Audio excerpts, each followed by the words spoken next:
Welcome to episode 5 of the Practice Squad, a show where we talk about football and make the replacement refs look like pros. I'm your host and fourth string quarterback Jeremy, joined each and every week by my co-host and backup long snapper Joseph. How's it going, man? If I wasn't a Dolphins fan, I'd be doing good. Burn. We're live right here on the YouTube each and every week at 8:30 p.m. Pacific, right after Monday Night Football. If you're tired of the punditry or just want a fresh voice, come listen to a couple random dudes talk about football and have a good time. This week we've got a recap of Week 4's games, lots of awesome discussions, and as always, predictions. So there's a lot to cover, so let's go ahead and dive right in to our Week 4 recap. So our game of the week this week was Vikings at Rams. And I think I said this a couple weeks ago for the Vikings and Packers game that this is another potential NFC Championship matchup preview. I thought, so just kind of general thoughts on the game. I thought Goff looked fantastic. I mean, he was. I called him early. I'll be honest. I said Aaron Rodgers, but I had him as my backup MVP candidate. You did. He looked like one on Thursday. Did you get a chance to watch the game? Yeah, no, it was incredible. I mean, he's already had another 2 good games on top of this, but that game was that was insane. I mean, him and Cousins both had amazing throws. But it looked like he was just toying with their secondary. He looked composed. Honestly, he looked kind of like Tom Brady a little bit. He had good presence in the pocket, was calm. He also had Tom Brady's offensive line that day because I don't think the front seven even really got to him. Yeah. He was great. And dude, the chemistry between him, Woods, Kupp, and Cooks was amazing. Like Cooks is just instantly becoming a value piece they got from the Patriots. That was a great And pickup. who the heck is? Yeah, Cooper Kupp. This guy, I love every time he catches the ball. So he was I think first round pick 2 drafts, so 2017. Yeah, I didn't even know that. I don't even he had know where an he's okay from. year last year, but he might be on path to a breakout one this year. He's done well so And far. Robert Woods looks good. He's fast, and they all just have good chemistry with Goff. And this is Goff's 3rd year, right? This is Goff's 3rd year, yes, but it's only so he had 1 year with Jeff Fisher. Okay, that was the first year. And he was terrible, and everybody thought he was like a busted first overall pick. And then Sean McVay came in, and now he's like this MVP candidate. It's pretty amazing how coaching can change that. Yeah, no, it was great. And Gurley's a beast. He had some Marshawn Lynch type runs, and dude, he needs to be a receiver more. He is so good after the catch, and actually, and he's already fast, and he can run good routes. He should only probably have 20 attempts each game, but he should have at least 10 to 12 targets or receptions because then who can you double team, right? The defense can't double team anyone, and now you have Woods, Kupp, Cooks, and Gurley, and who ends their tight end? Who are you going to stop? Right. Yeah, he has a lot of targets to throw to. It kind of reminds me a little bit of New Orleans. How all these years, Breeze has always found 5, 6, 7 guys to throw to every year. And I mean, if their offense stays like that, I mean, I think at this point in the season, and I hate saying this so early because so much can change with injuries and performance spikes after only 4 games, but they're the team to beat right now. I don't think there's another team that's playing as well, except maybe Kansas City, and B that has the most consistent all-around star level talent that the Rams have. Yeah, I mean, I have the same sentiments. I was going to say that I don't think there's not a team in the NFC, and certainly not the AFC, that is as consistent and dominant as right now and showing that trend. I mean, the Patriots can come back. We know that. I honestly think the Steelers are getting ready to fall apart, so we can get to that later. But what, the Bengals are going to do it? No. The Jags? No. The Chiefs are looking strong, but we really trust them? They don't Not have as much the as defense the is the thing. Their offense is yeah. looking really good, but again, I don't trust. I as much as I like the way Mahomes is playing, and I like their offensive system, the scheme, and the players they have on offense. I just don't trust. A, their defense is one of the worst in the league statistically right now, and B, I just don't really trust necessarily that Mahomes is going to keep this up for the whole season. So I think Kansas City is the team to beat in that division right now, but I don't think they're, and I could see them getting as far as the Super Bowl. I mean, based on the other AFC teams that are performing right now, but I don't see them beating the Rams in a head-to-head. No, I don't think anyone. I mean, the Eagles are looking sluggish. They're 2-2, right? The Eagles I are think 2-2. so. Yeah, they've had a disappointing start. The Saints are looking good and balanced. Breeze has been great, but he's been able to rely on other players as well. But their defense isn't stout enough. So, honestly, the only other team that's shown enough promise, ironically, that could beat them is probably the Vikings. Right, because they've had some unluck. They've had some unlucky plays and games, but the Vikings have already had a really tough season so far in terms of scheduling. And Kirk Cousins, if Goff is in the running for MVP, Cousins is right up there with him. Cousins has been out of his mind, and you can't blame him for some of their losses. I think the first loss wasn't very good, but can't blame him for the tie. And he's been playing great as well. 70% completion percentage. I think he has like average of 3 touchdowns per game. Yeah. So I feel bad for him.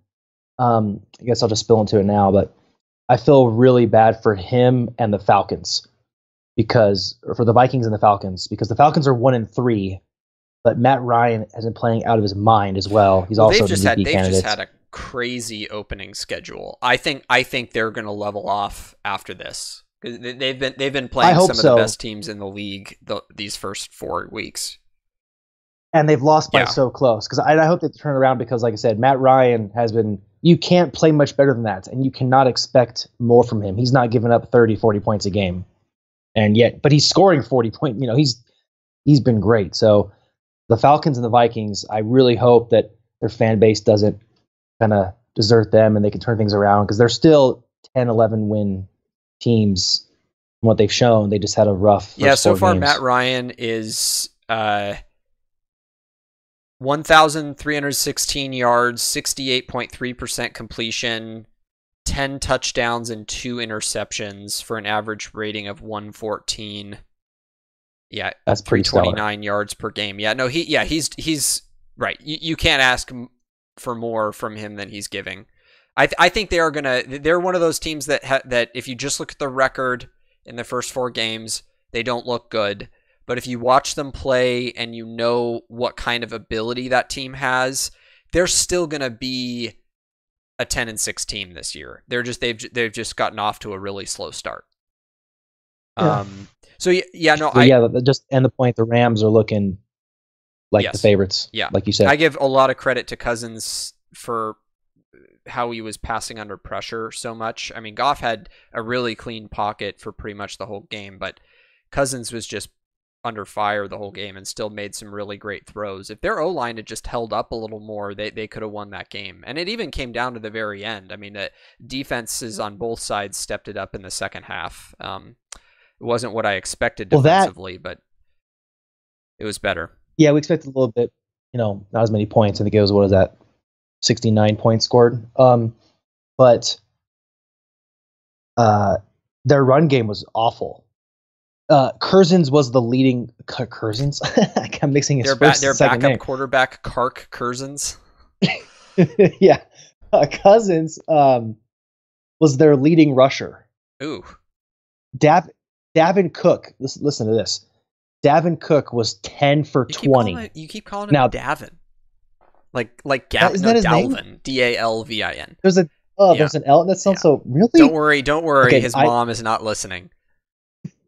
Man, I feel terrible because I watched him in college, and I even know what college he went to. So I just Nobody That is cares so what college bad. you went to. That's He's so in the bad. NFL now. All right, sorry. Dalvin Cook, uh, 10 for 20, which is already pathetic, but it makes it worse when you consider his longest rush was 9 yards, which means the remaining 9 rushes were for 11 yards. 9 for 11. Yeah. That's pitiful. He was bad last week.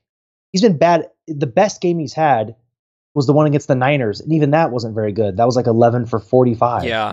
Yeah, he's had a slow start. So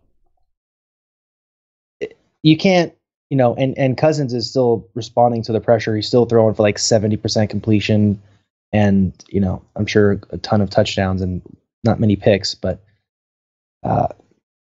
they need to step up that offensive line and run game to match the Rams. Did you see that? Did you see that play where Stephon Diggs' helmet flew off?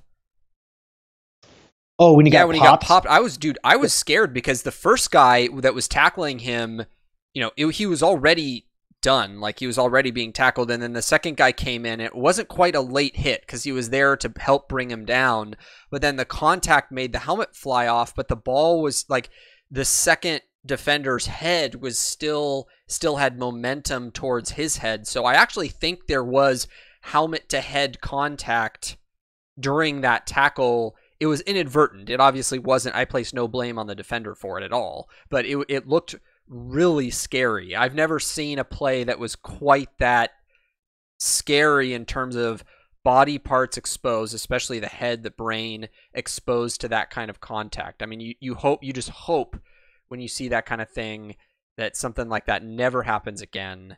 Luckily, he was okay. He didn't even seem to nothing seemed to happen to him at all. He seemed okay, but man, I was scared when I saw that. You never want to see plays like that. Yeah. Okay, so do you have any other thoughts on the Vikings-Rams game? If not, we will move into... Let's keep going. Just everybody, chat, Joseph, Vance Joseph, grab your Kleenex box because we need to talk about Dolphins at Patriots. And if at any point Joseph tears up too much to talk, I'll take over, but I'll let him start. Oh, man. So there is a very, very one-sided debate about if a college football team could beat an NFL team or even compete. Now, I'm not going to necessarily dig into that, nor am I going to spend the time here today to prove that one side wrong, because yes, I do believe a college team can compete and beat an NFL team, but I'll prove that later.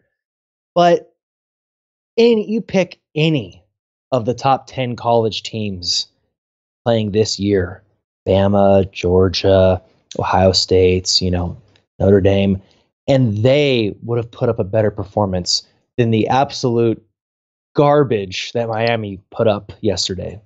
I mean, I don't care that they scored a touchdown by Brock Osweiler, who I didn't even know. I'll admit, I didn't even know he was the backup until he came into the game.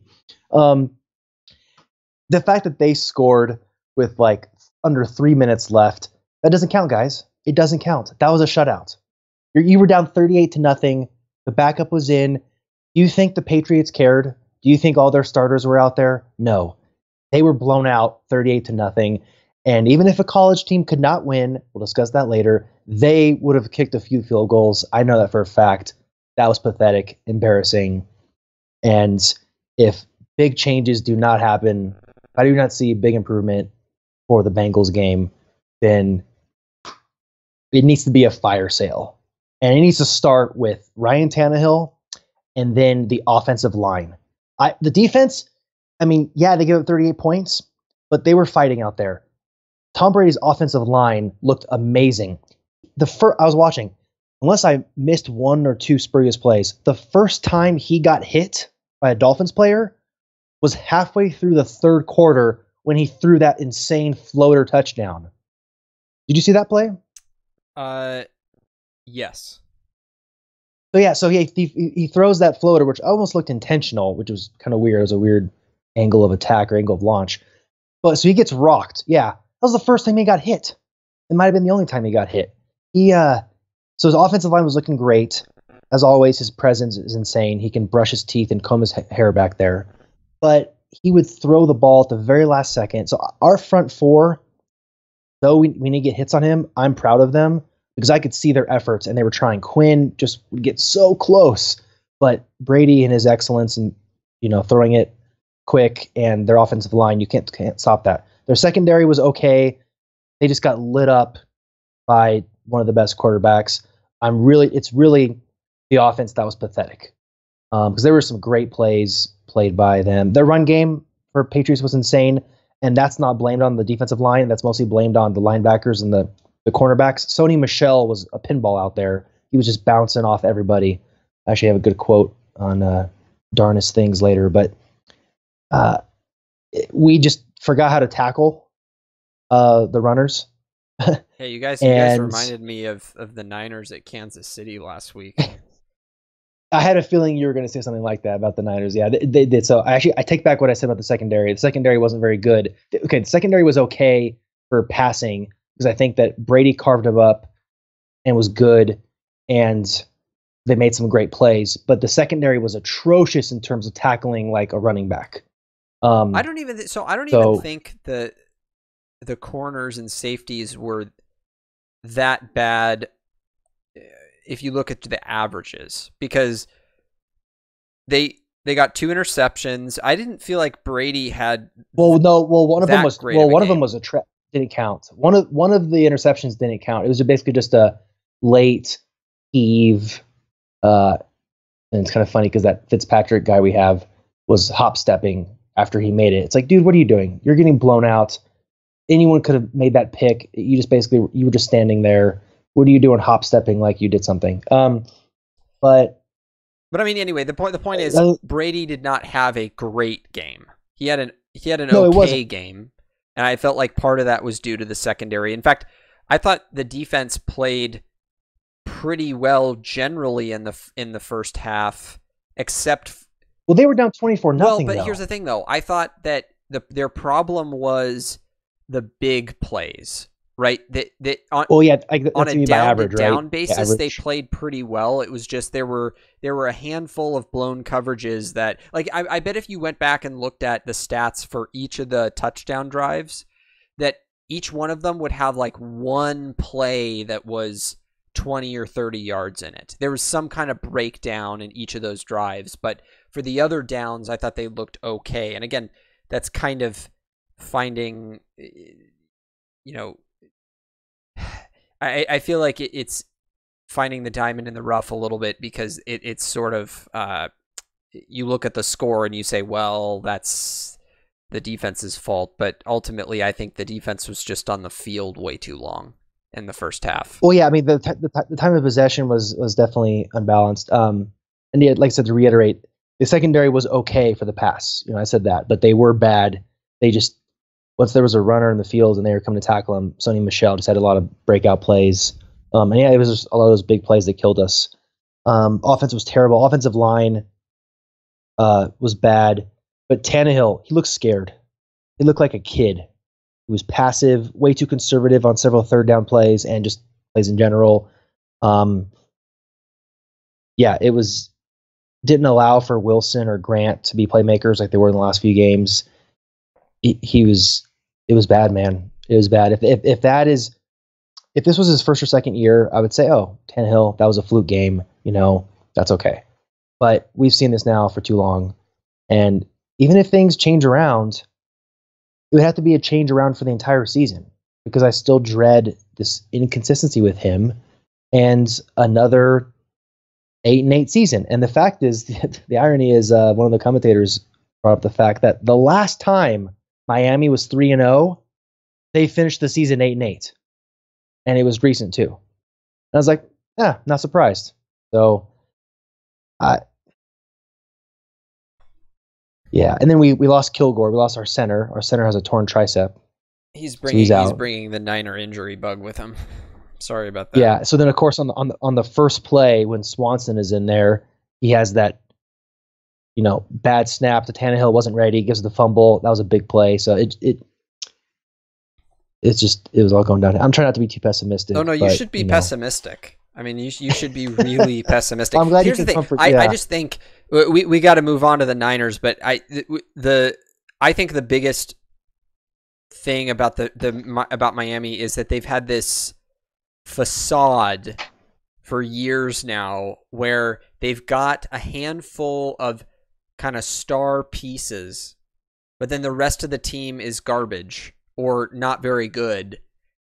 And they've been able to squeak by with these 7-9, 8-8, 9-7 records as this mediocre team, but it, for whatever reason, the leadership, the ownership thinks that they're just one or two pieces away from that playoff caliber team.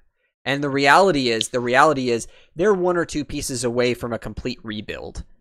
That's the reality. I mean, and they need to see that. They need to see that they need to start over at quarterback.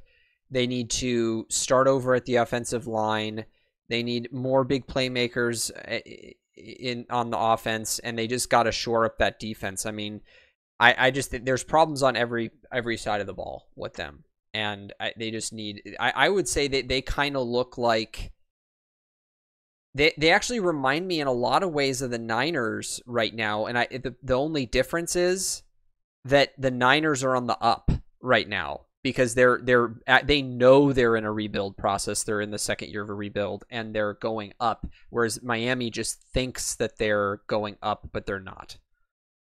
Yeah, so I know you're going to go. I got two quick comments. So one, they actually remind me of the Lions a few years back, right? Having talent, having pieces, but never able to pull something together. That's a good one. Another stat, I'll end on this. Kenyon Drake, 3 rushes for 3 yards. His longest rush was 5 yards. So do the math. 2 rushes for -2 yards in the last. I'm done. We're all done, man. We're all done. All right. So moving on to Niners at Chargers. This one's a little less. We can put away the Kleenex boxes on this one because there's actually some good stuff to talk about. So I'll start with the good. Reuben Foster seems to be back. He had a really rusty game last week. Missed more tackles than he got. He was on fire this week. 7 tackles, 1 tackle for loss, 1 quarterback hit. Very few, if any, missed tackles. He might have missed 1 or 2, but he seems to have cleaned up his games. We talked about that last week. You said you were kind of surprised that he was caught up in the whole missed tackling thing. I think that was for him. I think that was just rust. For these other players, I think it's more of a systemic issue, but he seems to be back. I did think that the tackling in the first half was a lot better. I thought the guys were way more physical, body tackles, not just ankle tackles. There were a couple plays with multiple missed tackles, and those looked really bad. But I did see more consistency, so I'm hoping that they called it their back to the basics practices are going to help, actually make things better. And it looked like this week that they at least took a step in the right direction, but there's still a lot of work to do. A major good thing was last week they had. I think it was 14 penalties for 147 yards or something like that. This week they only had 4 penalties for 29 yards. So they really cleaned up their game. It was much cleaner in terms of the penalties. And then lastly, to highlight some good players from the week, CJ Beathard. I got to give a round of applause for that guy because he came in obviously after the Garoppolo injury. This is his first full start of the season. Or I shouldn't say the first full start, his first start of the season. And he was 23 for 37, 298 yards, 62% completion, 2 touchdowns, 2 interceptions, only one of which was his fault. Oh, no, neither. Well, I don't think either. The one was where fault. He kind of lobbed it while he was No, he was getting raw. Dude, he got clotheslines. Yeah. His offensive line broke down so fast. He was trying to get rid of it. I watched it over it again. But he should have. Okay, but my thing on that was he should have just taken the sack.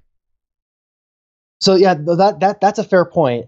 That's what maybe I'll give him. Let's give him 50% blame because it happened so fast, and the guy clotheslined him, and he had another guy coming up from the middle.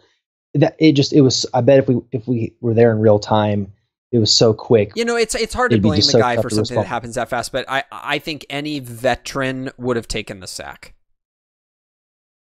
Fair enough. I'll give him 50, you give him 100, but regardless, that first pick was devastating. And that was absolutely not his fault. It It bounced off Garrett Selleck's shoulder, a ball that should have been caught, and it was returned for 82 yards. It would not for a touchdown, but it was returned. So that, yeah, I thought, and he took, and not only on top of his stat line, which wasn't bad at all, he took multiple vicious hits and drew multiple roughing the passer calls, which I know you had some comments on that, so we'll get into that in a second. But he was just a walking brick out on the field, and I commend him for that. He's been extremely durable, but you gotta ask, how long can he keep this up? Because he's kind of like, you can't keep taking hits like that every day and expect to keep your career in the NFL. So, and then George Kittle, again, an up and coming tight end. I think he might be one of the greats eventually. He's six catches for 125 yards, 1 touchdown for 82 yards. He's had a great start to his season. He leads the Niners in receiving yards, which probably says more about the lackluster receiving core than him. But regardless, he's had a great start to his season. I hope for good things from him.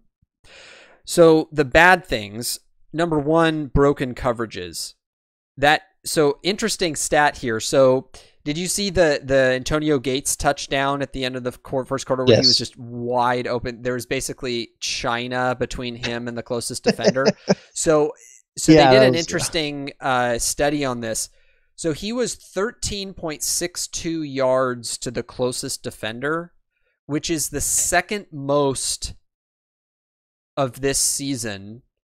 And the most was the play you and I talked about, either was it 2 weeks ago or last week, the game with the Jets, the Miami Jets game, which was a 15.03 yards for the Dolphins' Jakeem Grant.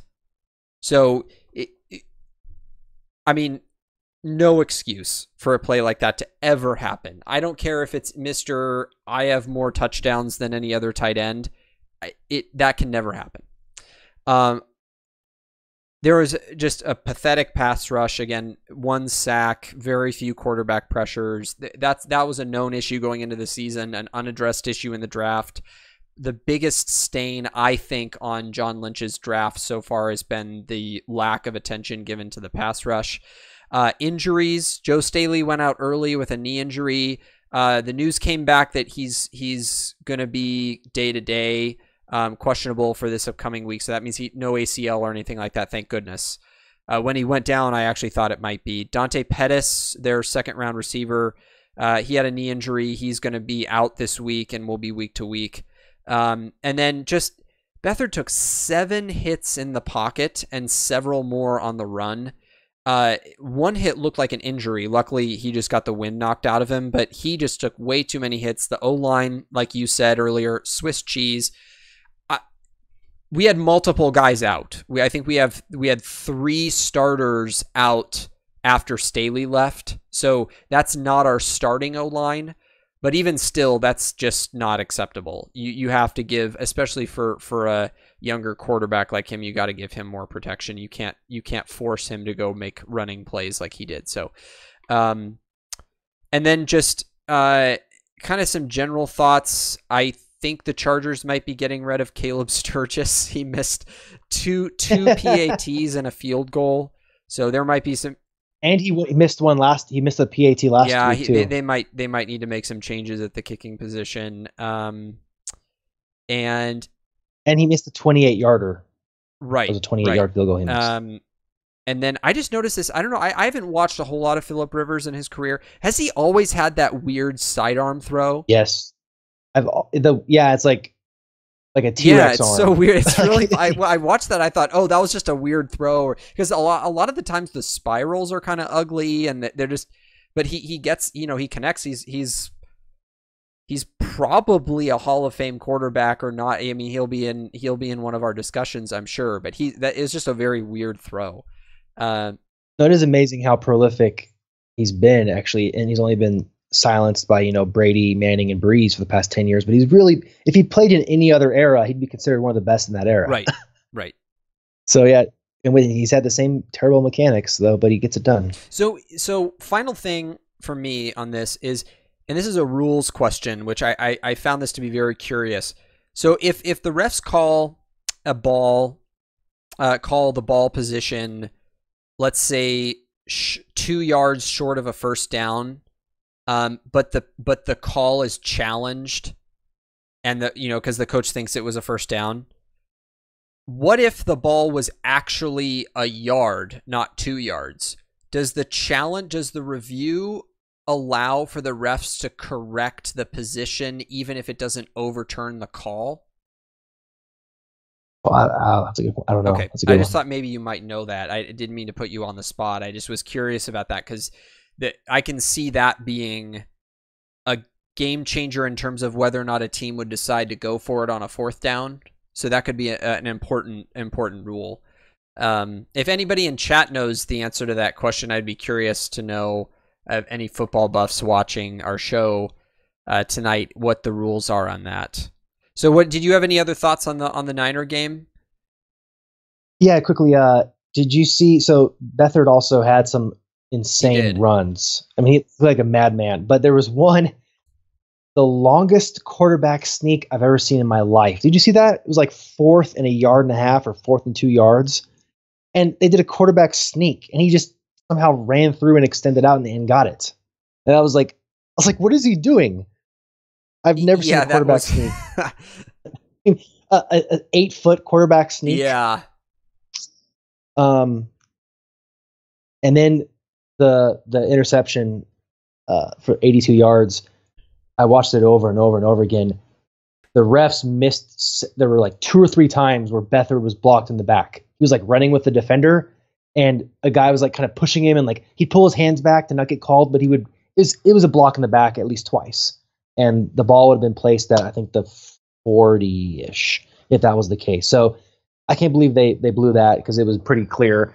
My dad always says, if you can see the number on their back, it's a block in the back. And he definitely saw his number at least 3 or 4 times. Yeah, that was So. Unfortunately, those didn't get called. And what we'll do, let's move to Seattle, and then the whole roughing the passer thing. Let's try to tag that on at the end. Sure. Yeah. I just wanted to read one quick quote before we jump into the Seattle thing. It actually covers that topic. This is from Ken Seifert of NFL Nation. He said, there have been a total of 5 roughing the passer calls in week 4 with 2 games remaining. So this was Sunday afternoon.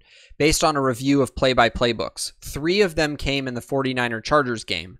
Some of the calls were sketchy to be sure, and there is 1 less game this week because of the first round of buys. But it's possible that last week's rule clarification is having an effect. The league averaged 11 roughing the passer flags per week in weeks 1 through 3. So there was a rule clarification before week 4, and it appears like the number of roughing the passer calls has gone down a little bit, which I warned needed to happen, or this season was going to be a disaster, and it looks like that's going to happen, or it looks like that is happening. So hopefully this turns into a trend.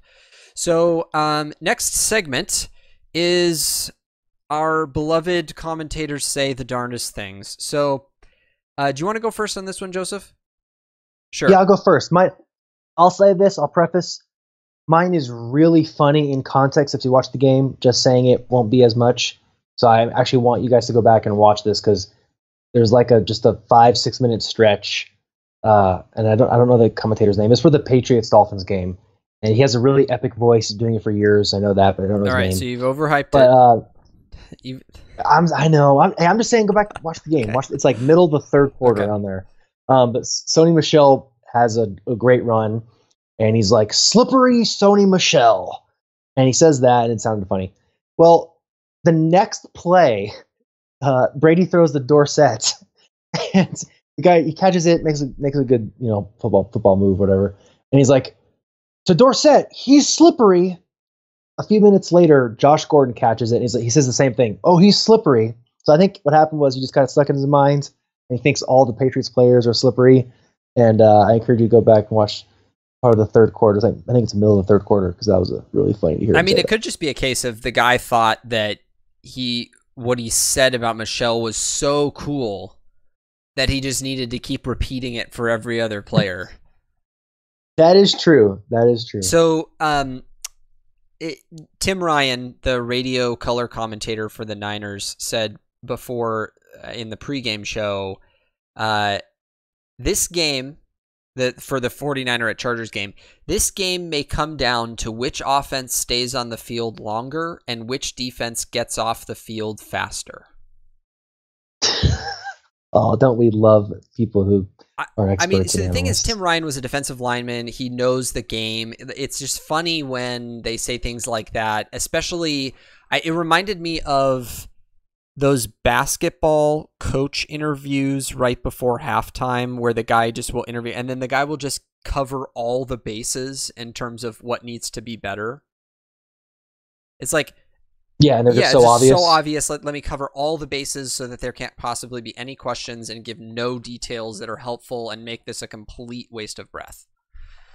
So we're going to move now into our special topic discussion for this week, and that is called The Dynasty That Never Was. So this was a fascinating article that came out on September 7th of this year, so about a month ago. An article written by Greg Bishop and Robert Klemko. The story centers around this theory that the loss to the Patriots in the 2014 Super Bowl was the beginning of the end for the once great Seattle Seahawks. Several players were interviewed, and the writers had several sources from within the locker room of that team that corroborate the reasons for the eventual collapse of this team. And as a backdrop for this story, several people within the locker room at the time, as well as up as recently as this last summer when a bunch of these players got together for Richard Sherman's wedding, were quoted in this article and were interviewed. And there were lots more guys that sort of backed up some of these claims that weren't explicit. They didn't give their names. They're in anonymity. But several of the members of that Seattle team referred to Seattle as the Titanic for the better part of a year. And only 5 players remain, as of this year, only 5 players remain from the 2013 Super Bowl championship team. Those players are Russell Wilson, Doug Baldwin, Earl Thomas, Bobby Wagner, and KJ Wright. So the players who were the sources for this story say they believed that the fundamental issue was that what made Seattle great, and in their words, the highest, every player of each other had the highest of expectations, and that there was unrelenting competition at every defensive position, and that's what kept them at the top. And the fundamental issue is that they believe that unrelenting competition, that those expectations had all but evaporated in recent years. And so I'm going to read a quote from the article that kind of summarizes a lot of this well and sort of the beginning of the decline. It says, the less disgruntled members of the audience acknowledged that age and injuries played a role, that change in the NFL is inevitable, that teams, even great ones, eventually come undone in one way or another. But a dozen sources with direct knowledge of the Seahawks' internal dynamics who spoke to Sports Illustrated this summer also pointed to a locker room they contend had fractured last season meaning 2017, with private spats spilling into public view and a rift deepening between those who supported Russell Wilson, and those who felt the coaches held him to a different standard. The overhaul, those sources maintained, was a direct result of that dissension. It was the management in Seattle deciding to, quote, take the power back, unquote, according to 2 departed Seahawks, with that notion confirmed by 3 other current or former players.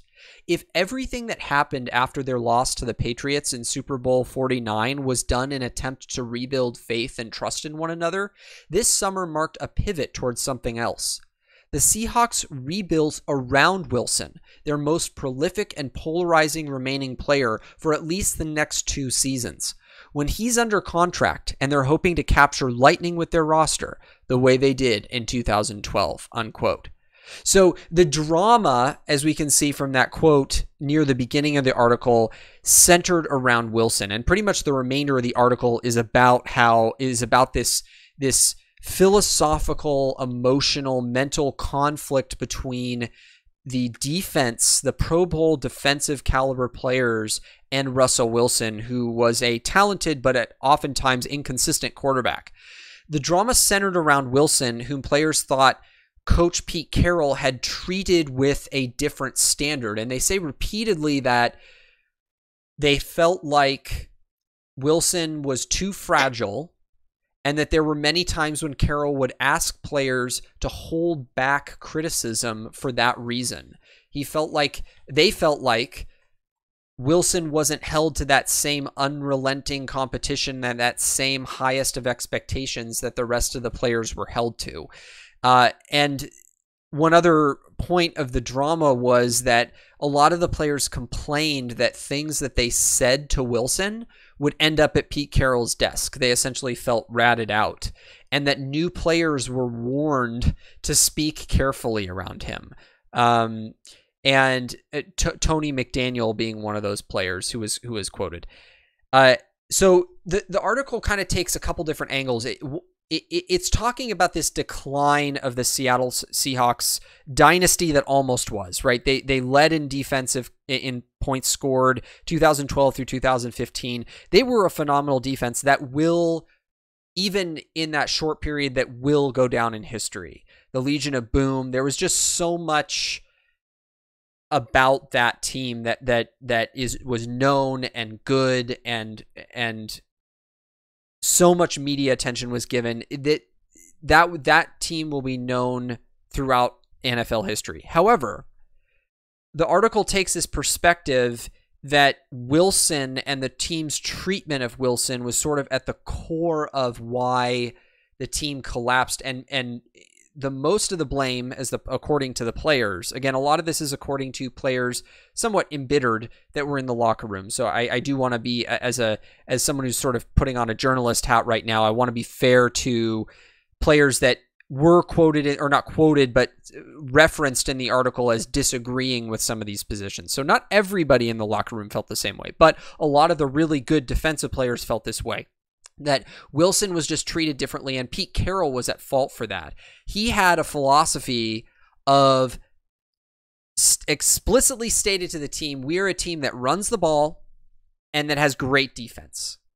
And yet their reliance on Russell Wilson in games where he threw 4 interceptions, case in point, the NFC Championship game in, I think it was 2016? I don't remember which year. No, against the Packers. That was 13 or 14. That must have been 2014. I think that was the year they lost to the Patriots. So I think, yeah, it was right. It was that same year. You're right. It was 2014.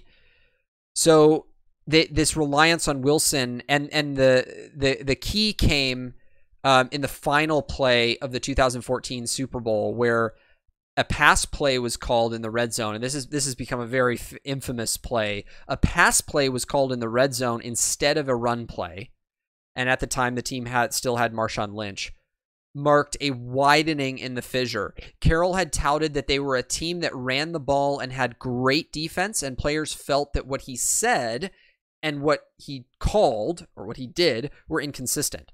And after that, players began to tune out during team meetings and stopped taking Carroll seriously. There were guys that had headphones in, reading books during meetings. The act had worn tired for many of the Pro Bowl caliber players that ultimately retired or left the team. And as I stated earlier, there were only 5 remaining players from that 2013 Super Bowl championship over the Denver Broncos. So I'll just make one comment here, kind of overarching comment, and then I'll give it over to Joseph because I know he has some thoughts on this. Is that I think I can see the evidence that this story proposes as defining a devastating pattern for that team of Carroll's decision to sort of coddle Wilson. And from the outside, Wilson has had some great years, and a lot of people have called him MVPs at certain years and called attention to his skills, and he is a good quarterback, and I think he's going to be known as a good quarterback. But at the time, back then, though, he was only, in 2014, that was only his 4th year. So he was still somewhat new. He had some bad games. He threw 4 picks in the NFC Championship game against the Packers. And yet he was the one that was called to the stage to talk at the end of that game. And I think that is also referenced in the article as being a real killer for the defensive players that made that game possible to win at the end. It was a miracle comeback, but it only was possible because the defense held down Aaron Rodgers. And so I sympathize with those players, and I think I agree that I can very much see that that's why Seattle pretty much has collapsed since those glory days. 2016, 2017 were much worse. Last year they didn't even make the playoffs. So I think the act is tired. I think whatever that sense of competition is gone on that team. And although I think that there's probably some young players that are capable of bringing that back, you'll see, and I'll wrap it up with this, Earl Thomas broke his leg in the game this last week against the Cardinals, and it's widely believed that as he was being carted off the field, he flipped the bird to Pete Carroll. That is a totally inappropriate and unprofessional and unsportsmanlike thing to do, and I don't condone it in any way. But it does show the kind of frustration that players on that team, good players on that team, have had. In fact, there was a report in that article that at least one of the Seahawks players after a game against the Cowboys last season whispered to the coach, if you guys can make it work, please take me. So guys were, it was almost like the building was on fire. Guys were trying to get out of that organization after they had one of the most beautiful things going on in that locker room that the NFL has ever seen. So it's kind of sad from their perspective. Now, I'm a Niner fan, so I'm loving seeing the collapse. But it's sad to see that kind of competition, which does make Hall of Fame players happen, go away like that. So with that, I will pause and I'll let Joseph give his thoughts. So very good job on how you presented that. Said a lot of the same things that I was thinking and going to say. But so I was wondering throughout this, man, how am I going to add to this, or how am I going to take an analogy and make it broad here? But I'll take your fire analogy. I think that's going to do well. So I agree that the coddling of Wilson and the competition issues and all the stuff you brought up was a fire. The house is on fire. I agree. But there are several comments, and I'll only just read one. This looks a very long article, but there are several that clearly show the hysteria, the ego, pride, and closed-mindedness of the players that were interviewed, because there are many comments in here about where they came to conclusions that are either A, not true, B, that they could not know, right? Or C, that they could have easily investigated further, and because they wanted to be more superstitious and not have communication, they didn't and had bad conclusions. So I do sympathize with them, and some of these things are true, but there are a lot of things in here that are just, kind of absurd. So to keep with the fire analogy, basically Sherman, Bennett, Averill, all these guys, I believe that they did not start the fire. It's not their fault. They see a fire. And then through their lack of communication and their own personalities, poured gasoline on the fire, whether inadvertently or not is irrelevant. They poured gasoline on the fire, made it bigger. And B, because of their inaction and presumptuous conclusions, let the fire burn. So I do blame them in part of this, the rapidness of how it fell, and we can't ignore that. Averill and Chancellor had to retire because of injuries, and we can't ignore that players were aging and how that affected, and they were happening kind of simultaneously. So we can't ignore that to consider how rapid that they fell apart. But they added to the fire, and they also didn't put out what they could have, despite them not starting it. The big point, though, I'll get to that in a minute. I'll read one of these quotes. So, apparently, as here, the quarterback, Wilson, took members of the offense and defense to Hawaii for a retreat before that season. I think this was 2016 they're referring to, according to sources, to repair any lingering issues. But some lingered. A lot of people, this is quoting the player now, a lot of people felt like he was doing that to save face, says one player who was there. We were like, what is this? Why are we here? He was disingenuous. See, that is completely presumptuous, and is that kind of flawed mindset that causes a cancer within the locker room. So even if there was a cancer that was started by Pete Carroll and how he treated Wilson and not promoting competition and all that, they let it spread and they added to it by, I think, their ego. And the biggest point to end on, though, is we can't change that. The players are done. They're either retired, they've been traded, or they left. They're a shell of who they once are. The biggest thing to talk about now is Pete Carroll and the Seattle organization and how this huge fire is there and they don't see it. I think they're willfully ignorant. And again, we see how often do we see coaches give these answers that politicians give, where they just say a bunch of just word salad, mumbo jumbo, and they don't really address anything, and they just have blind intentions and display a lot of ignorance. And that's what we see here. And this is the quote, basically asking about, Carroll and how he views it. He says, for this season, we'll wait and see, the ever optimistic Carroll told SI. I ain't worried one bit. That's delusional. You have 8 players on a great defense are gone. 6 were Pro Bowlers. A few of them are going to be Hall of Famers. Your offensive line is still terrible. You don't have Marshawn Lynch. Russell Wilson has done a little bit more, but it's probably just due to the fact that he's had more opportunities. Not necessarily he's playing better. He's just playing at the same rate, but with more opportunities. And you're saying that you're not worried one bit? I don't think that he's inadvertently blind. I think he's looking at a massive burning building that is mostly his fault, and he's just ignoring it. And that's the big issue I draw from all of this, and the practical one, is where they go and where they can go now after all this has happened. And it's really sad to see, because you're right, they're going to go down as probably, I think they're going to be considered the greatest defense of all time. And you look at other teams, the Ravens, early 2000s, the 80 Bears, and so forth. But the level of dominance and the consistency of that dominance, right, 4 or 5 years, I think has been unmatched. Especially, not to be, facetious here, but especially in such a prolific passing league that they were defending in against the greats.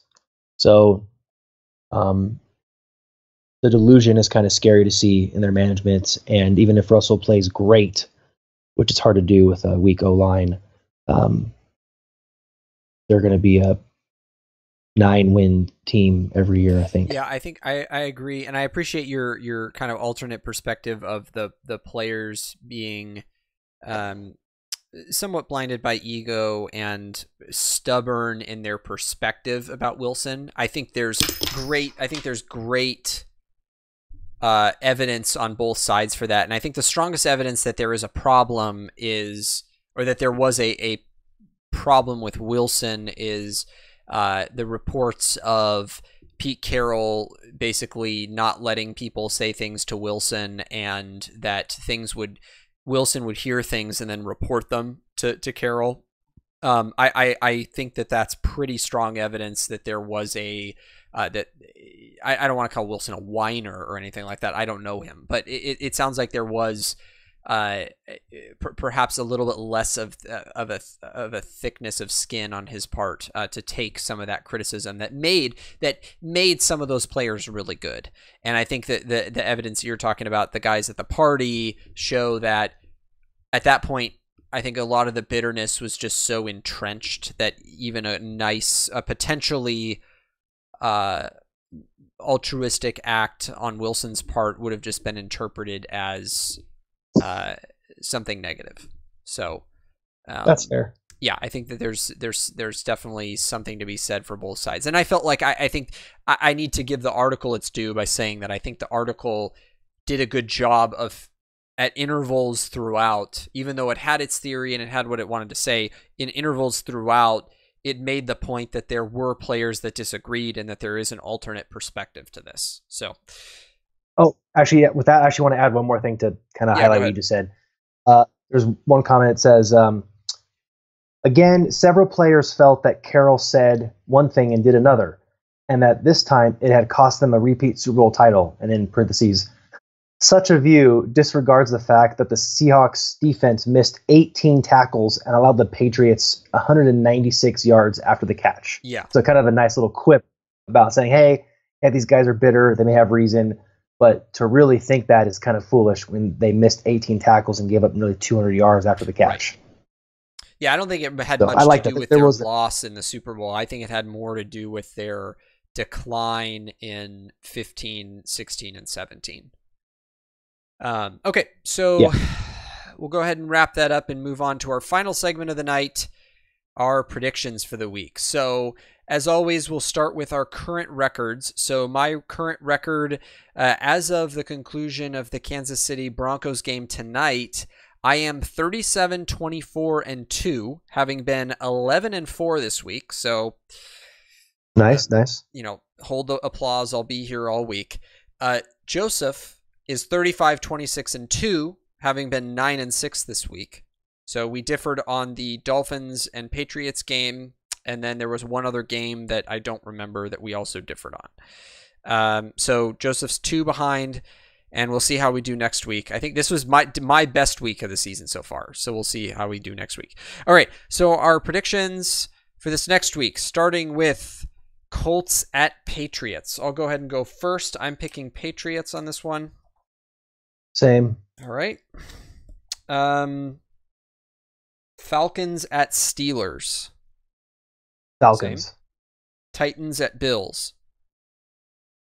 I'm going Titans.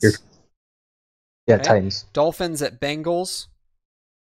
You know, I have changed this pick 2 times in the past hour. Bengals are playing good. Yeah, but it's official now. I know, man. I know. I'm only going to give it one more week. I know they're playing good, but they're not super prolific though. If I beat you by 1 point at the end of the year, we're going to point back to this game. This game. I know, man. I know. I started with the Dolphins of delusion, and I was like, no, it's obviously the Bengals. And then I was like, you know what? I have a little bit of hope that Miami can bounce back, and if they don't, then I think I'm just only going to pick them in the obvious games moving forward, because if they don't bounce back, then yeah, so. I'll wear the hat of shame if you're right, but I don't think you're going to be. All right, Ravens at Browns. Is it my turn? Okay, I'm picking Ravens. All right, I knew you were going to. I knew it. Dude, they were so fiery on the road. They put up 42 points. The Ravens, you know the Ravens aren't a legit 3-1. They stiff-armed the Steelers at home, which is a whole other thing. I know the Steelers are... Well, that's more of the Steelers than the Ravens. I think I agree with that mostly, but this is also a division game, and the Ravens have kind of had the Browns number for years, so we'll see. I'm picking the Ravens, but I fully empathize with the Browns pick.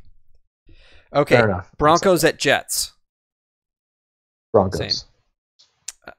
Though I wouldn't be surprised if the Jets won. I wouldn't either. Packers at Lions. We might disagree on this one. I'm going Lions. You know what? I'm picking Packers, but yeah, explain why. So I think the Lions' offense has been playing much better, and the Packers their defense has been really inconsistent, and Rodgers hasn't been incredible so far. I mean, we picked him as an MVP candidate, but he's not. I'm waiting for him to kind of get back to Aaron Rodgers level. So and this is also a division game on the road. You know what scares me? What scares me is I wonder if he's actually secretly like 90-85%. Like he's actually injured. I think he is. I think he is. And they just don't want to release it, or he's not injured enough to be taken out, and he's just kind of trying to hobble through. Or being really stubborn, or trying to hobble through the first 6 games, and I don't know when their bye is, but try to just kind of heal on the side. Yeah, I could believe that. So I'm going Lions, but you're going Packers on that one? Okay. Yeah. Jaguars at Chiefs. I'm going Chiefs. Chiefs. That should be a good game though. Going to be a good game. Defense versus offense. Giants at Panthers. I think it's my turn. Panthers. Same. Raiders at Chargers. I'm picking Chargers. Same. Rams at Seahawks. Yes. Rams. I hope it's like last year when you and I were at the Titans game and we saw the score. I told you I didn't want to see the score, and then I accidentally looked at the scoreboard and it was like 47-3 or something like that. And the whole stadium cheered. I yelled something into the crowd. Vikings at Eagles. Is it my turn? We keep having all these fascinating anecdotes to tell between stories that I keep forgetting whose turn it is. So I'm picking Vikings. I'm picking the Vikings as well. Although I think that's going to be a good game. Cardinals at 49ers. Niners. Mostly, and this, no offense, I really mean this, but mostly because the Cardinals are abysmal and you guys are at home. But I think Beathard will play decent. I think Josh Allen has some promise, but yeah, the Cardinals are not in a good place right now. And I'm also 4-0 on Niners picks. Cowboys at Texans. I'm going Texans. Same. Okay. And then Redskins at Saints. Saints. All right. I'm actually going Redskins. This is a little bit of a bold one for me. You need to explain that one, man. Well, first of all, Alex Smith is the greatest quarterback of all time. So there's that. And I think in one game he's going to catch up to Drew Brees' all-time passing record. No, I just think the Saints have been really struggling on defense, and Drew Brees is playing well, but I've seen the Redskins be a team that you wouldn't want to predict with a 10. Like, you want to stay away from them in terms of predictions with a 10-foot pole.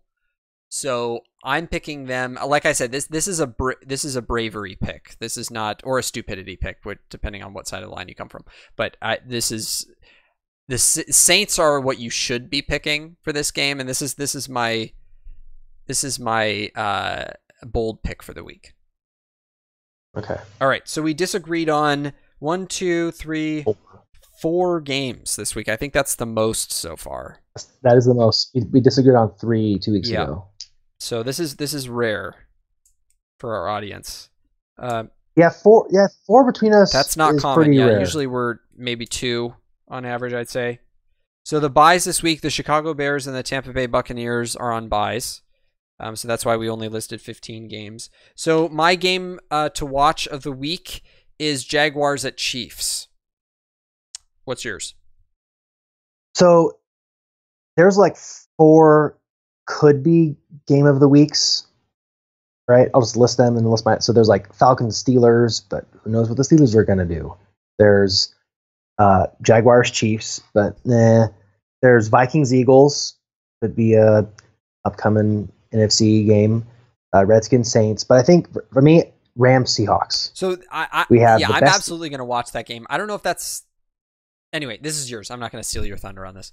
Yeah. So let me explain. So we have the best team in the league playing on the road against who knows what's going to happen, Seattle team that's still tough at home, right? They're at home, and I'm saying this is game of the week because to me this is the Rams coming out, like, hey, we're great. They're going to come out and they're going to, I think, destroy the Seahawks in their home stadium. It's going to be demoralizing and it's going to be great to watch. And, for all of the things that Seattle was known for, the Rams are going to take over, right? Great running game, not anymore. It's Todd Gurley. Great defense, not anymore. We have the Rams. Okay offense, well, guess what? Goff and his wide receivers are better. So that's why I'm saying it's the game of the week. Yeah, I think the Rams are better than the Seahawks at every phase of the game. But, man, I think this is going to be like a 27-20. Goff's not going to look as good as this week, but they're still going to squeak out a win kind of game. That's my gut feeling on this. I think the Rams are going to win. But we'll see. I'd love to see another dismantling like last year. So I'll definitely be watching it. So quick question. What makes you pick Jaguars Chiefs over Falcons Steelers? Because the Steelers have just been kind of poopy. I'm picking mine more based on matchups that I think are A, good teams, and B, will be competitive. That's true. They have much better record, 3-1, 4-0. That's true. So I think that's a marquee matchup, and I think that's a very important matchup too for whoever wins the AFC conference, whoever takes the buys this year. We should have a least game of the week as well. Like a most irrelevant stay away from this game with a 10-foot pole game of the week. Which was ironic because last week that was the Titans Colts, ended up being like a great game. But Titans, someone it was an AFC South game. Yeah, we should do that. It's either gonna be Broncos at Jets or probably Titans at Bills. Those would be my two. So my two are Titans at Bills, Giants at Panthers. So I know the Panthers they're a sneaky 2-1 right now. But when I just hear Giants at Panthers, I think, who cares? Yeah, that's true. Although I still think they're a playoff potential team, so that's why I would leave them out, but they're probably on the next tier above. All right, so I think we're going to go ahead and wrap up now. You've got our predictions for the weeks. We're going to be watching Jaguars at Chiefs. We're going to be watching Rams at Seahawks in addition to our Niner and Miami games. Please join us, and we'll love your comments in the chat next week. So that's a wrap. If you liked tonight's or any of our past episodes, please like, share, and subscribe here on YouTube. That is one really great free way that you can support us. Don't forget to follow us on Twitter at The Practice Squad and at Neuralizer_. Just as a reminder, if you've missed past episodes, you can watch or listen to them right here on my YouTube channel at Neuralizer. I think that's it. That's a wrap. We'll see you guys next week. Have a good night.